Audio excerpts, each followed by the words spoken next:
Hey there, welcome to Finding Joy with Less podcast. This is Marianne, your host, and I'm so glad you're here. I hope to help you discover joy and a greater appreciation for life. I also want to encourage you if you have failed to achieve what you thought was your dream. It is okay to start over and build a new life by unlocking your potential with your God given gifts and talents and use that to your advantage to gain financial freedom.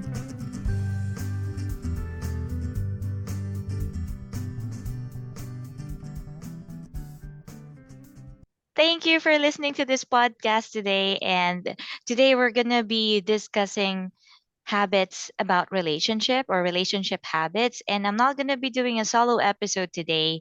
In fact, I'll be chatting with my sister, who is a more experienced, let's say, experienced in relationship. She's been married for 18 years to her loving husband, Jason. Elly, my sister, lives in the US, in New York.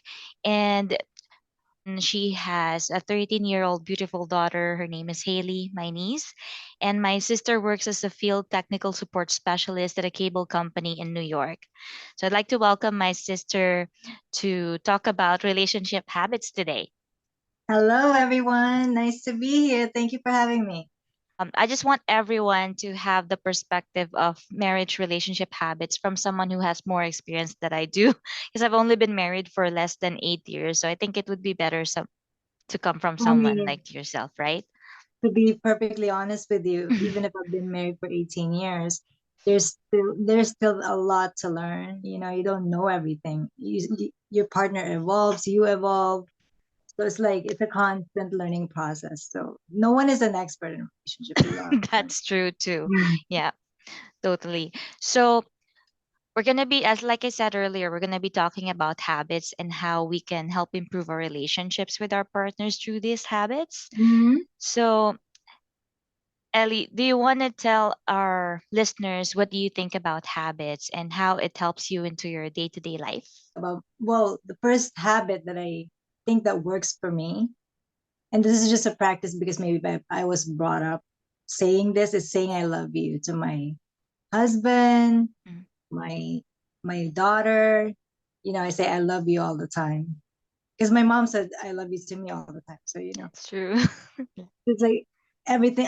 Like for example, when my daughter's like, "Oh, mom, I'm leaving." Okay, bye. I love you. It's just a habit of mine that I don't know. It's just I say it all the time. It makes me feel good, and it makes my daughter, my husband, my mom also feel good when you say I love you to them.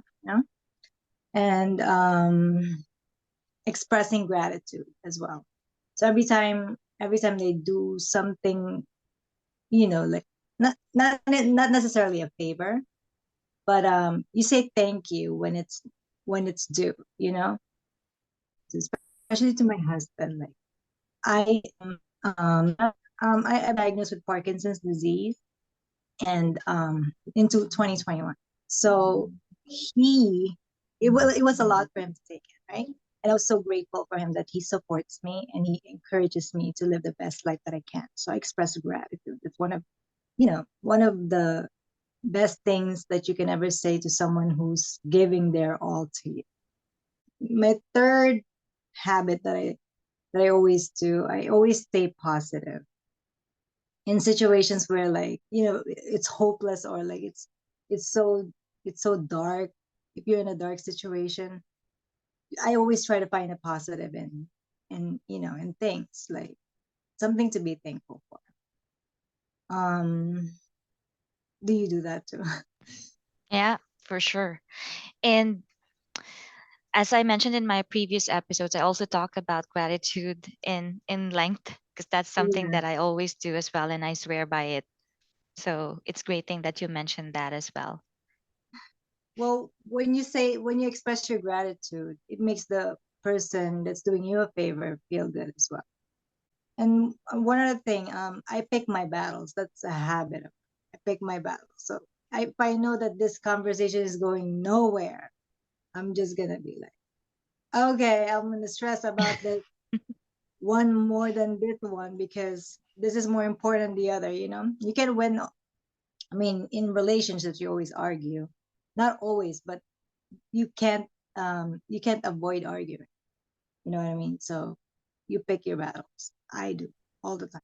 Um, when I was in on mat leave, I've been telling you some issues that we've been having as couple, me and Harry.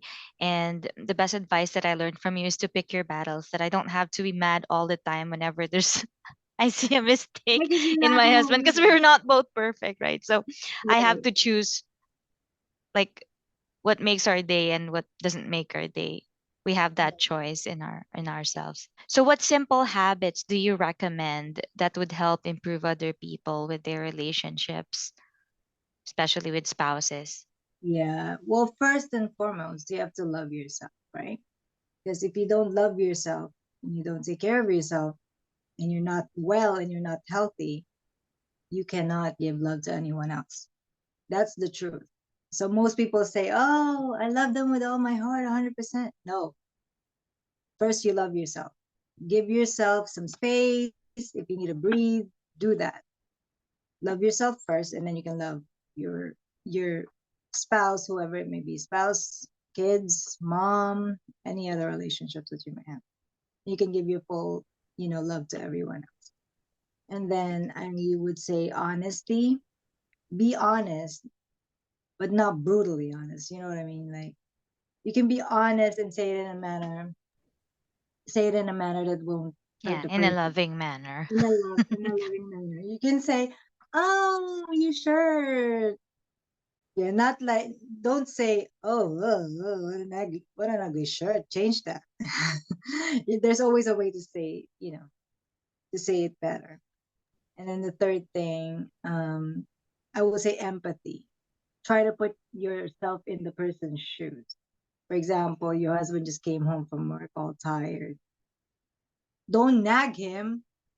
He had a hard day. So I always, like me personally, I always try to put myself in the other person's shoe to to see how I would, what would I want to hear, or how would I react to what my partner is saying to me. And not only your partner, your daughter, any relationship you may have. If you have empathy, you can learn to be a better person that way.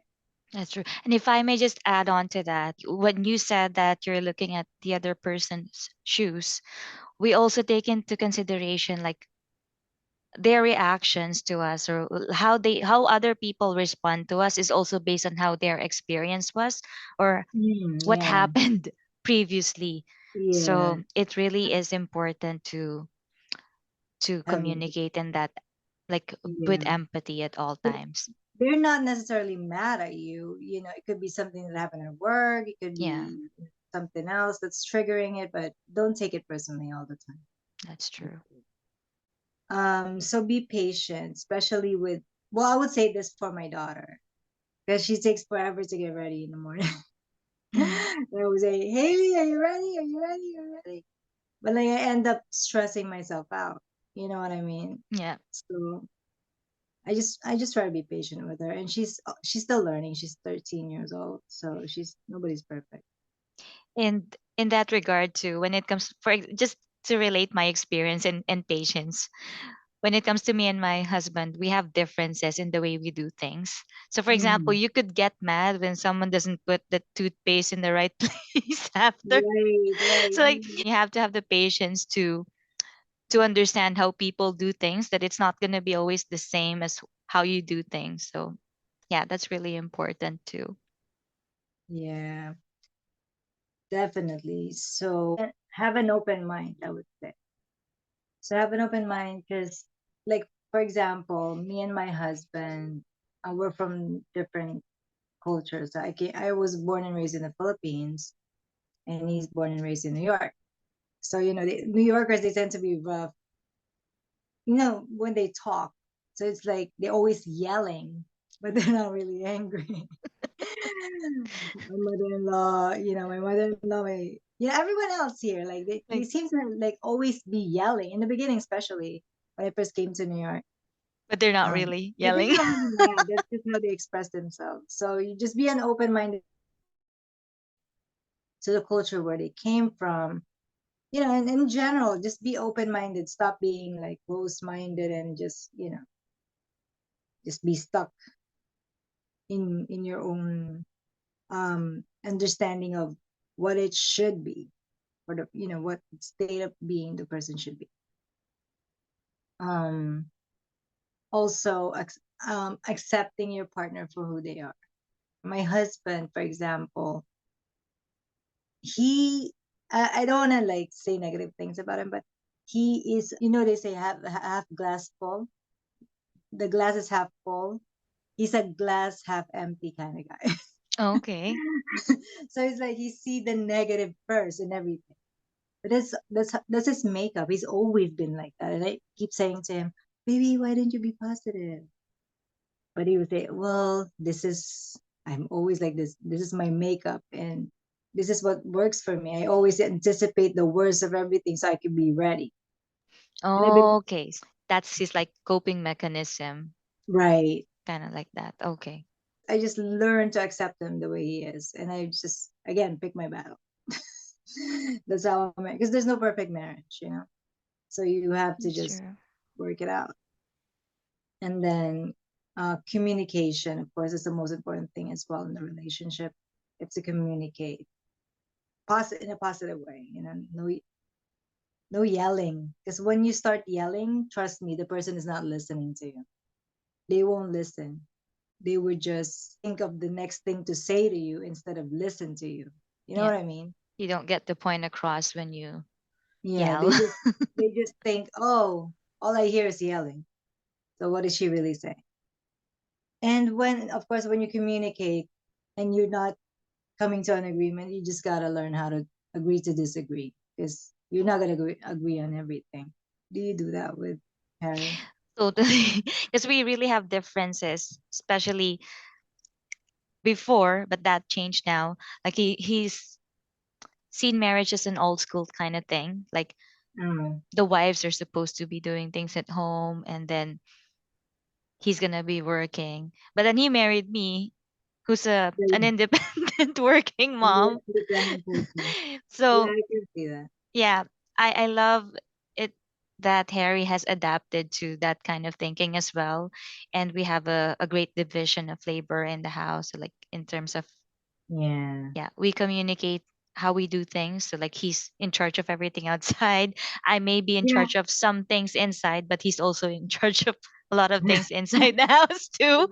Not gonna, Yeah, yeah, same he here. cooks a lot than I do. So Oh, okay.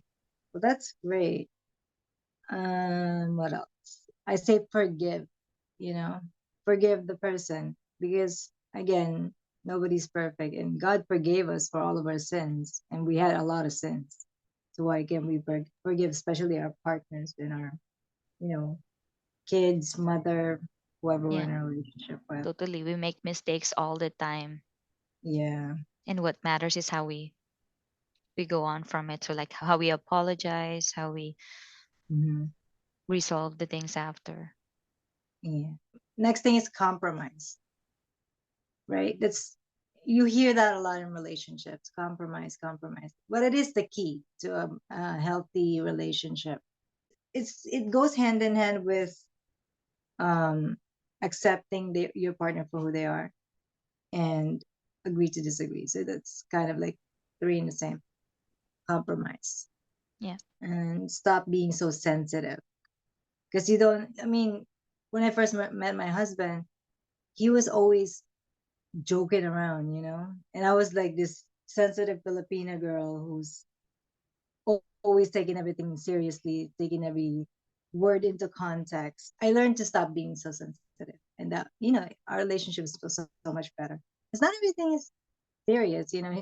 Your partner could just be joking, or you could also ask him if he said something that you might not like.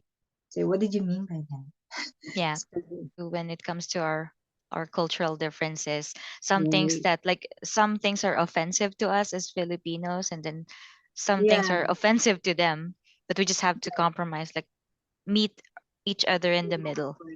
Yeah. Yeah. When I first moved to New York, I was really very sensitive. I don't know if it was a Filipino thing to be always sensitive. I think it is, but maybe I'm wrong. But I've learned to adapt. So that's one thing I could say. And also stop being defensive. I would say also, don't compare your relationship to other couples. Right? Do you tend we as a person or as a couple, you tend to do that all the time. Like, oh, oh, her husband did this for her. Why can't you do this for me? But then you have other positive things in your relationship that you can be thankful for. So not every couple is the same. And their dynamic might be different. So like for example, when we came to Canada and see you guys, when we saw you, every all the men in the family was cooking coming up the table, and Jason was just laying there on his iPad. But I don't know, because our dynamic is like he works so hard. So for me, like, oh, he deserves a vacation from his work. He works 12 hours a day, um, That's a lot of. sometimes 6 days a week. So I Okay. do understand. I don't compare him to. I get. I mean, Harry. Harry cooks all the time. You know what I mean? And it's But it's also because they wear oh many yeah, hats in the military, and um yeah, he's independent in that way that he doesn't need me in the kitchen, but he still does because he wants me to take care of him. but let me tell you something. When I first came to New York, my husband made me this lovely meal, like a steak. I learned how to cook steak from him. He baked it. It was delicious. Guess what? That was the first and the last time. Because I took over the kitchen. I don't know, maybe because I wouldn't say I'm a control freak. Like I know he doesn't know where anything is in the kitchen now. Where everything is in the kitchen. Plus, Mama Zenny, she cooks as well. So I don't know. We don't allow him to cook anymore. Yeah. And the thing with comparing relationship is we also didn't grow up with the father, right? So we don't have Exactly, anything to exactly. compare with. So the kind of a relationship that we're looking, like, it's totally different when you grew up Hmm. with a father who has, I mean, with a mother and a father Hmm. who you were seeing how they interact with each other compared to us who didn't see that. Yeah, we only had our mom, who's very independent. Very, she took care of all of us. And my husband's Jason also, he didn't grow up with a father as well. So it's like both of us are in the same boat. So just don't compare your relationship, because you're gonna find something that's gonna make you mad and question your relationship when you do that. Yeah. To just always Mhm. look at the strengths and weaknesses of each other and work Yeah. on that. Instead of empowering each other, you're just gonna find something negative. Um, so also be careful with your words. When we're mad, we tend to say things that are hurtful and then be sorry about it later. So I would, like, when I'm mad, before, when I was younger, I used to do that. I just yell everything. But now that I'm older, I guess I'm more mature. I learned to internalize first and then come back to the room and talk calmly. And but by then you know what to say, what you're really feeling inside, not what you want to. You know. Yeah, sometimes we just have to breathe it out first before we Mhm. actually say what we want to say or think Like about it. Mhm. And then when it comes to your kids, I know you covered this in one of your podcasts. Always talk to them in a calm manner. Don't yell at them, because all they hear is the yelling. They don't really listen to the context of what you're saying if you keep yelling at them. And also listen. I guess that's also part of my habit is listening. I have short attention span as well, so that's something I need to work on. Because I listen, but then I lose focus of the conversation. I tend to go on the next topic. That's what my husband is complaining to me about. He said, "Oh, eh, on Are to you the next listening, topic. babe? Are you Are you listening? listening? Are you listening?" Because sometimes I change the subject right away without even knowing it. So I need to work on that listening. Mm. And just to build on being careful with your words and how we talk to our kids. I think that's also important how we talk to our husbands because our kids can Right. see that, right? So like Yeah. the way you treat your husband could affect how they give respect to their Right. father as well. So is there any non-negotiable habit that you will not change that helps keep your marriage strong? Um, well, I told myself I'm never getting divorced. So, that's one thing that I'm firm on. So to keep this marriage going, I need to not lose sight of being, the acceptance portion of it. So acceptance is one, and then unconditional love. You love them for no matter what. Be if No matter who they are, I mean, no matter what they're going through, you love them. Of course, love yourself as well. Acceptance, unconditional love, and love yourself. There was a quote that I saw on YouTube comments based on this video was about like couples who've been married for like 50 something years. Yep. One of the couples said, "Keep your friends and family out of your business." Well, sometimes that, because they, and also girlfriends, because they give you bad advice. You know what I mean? Yeah. You just have to work it out. You and your partner. I was attending this church in the Philippines and this pastor said that in the deathbed it's Mm, not going to be your friends with you. It's not going to be other people with you, the people that you had fun with, like the right, so-called fun. It's going to be your spouse beside you. So it's best to prioritize really your relationship with your spouse more than anything else. right. Because that in the end, they'll be the ones with you. Hopefully, I mean, because me, I'm committed to my marriage. Hmm. Put 100% in my marriage. That's great. If you're on a dating phase and got hurt, you know, if you're not married, you're still looking. This quote is it rang true to me. One of the YouTube videos that I looked at, one person said, "Loving with all your heart is not what got you hurt. It's dealing with the wrong person that what got you hurt. Mm, Just because you got hurt before, you won't love again. No, you got hurt before because you gave all of your heart to that person. He said, loving with all of your heart is not what got you hurt. It's dealing with the wrong person that got you. So you should don't put your walls up because you'll find somebody eventually. Even when you find who you think is Mr. Right, when you enter the relationship, it's still a work in progress.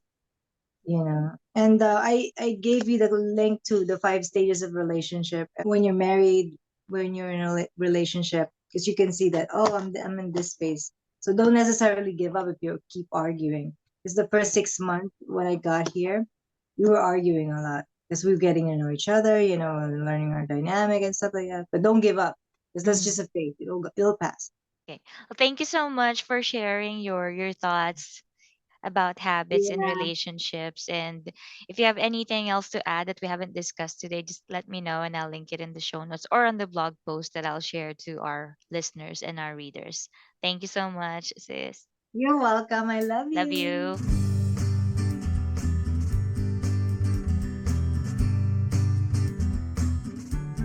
Hey, thank you so much for listening. If you like this episode, please take a moment to subscribe to my show and share it with your family and friends on social media.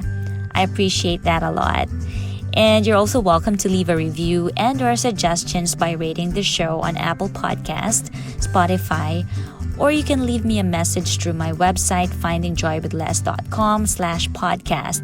I'll link it in the show notes. Thank you.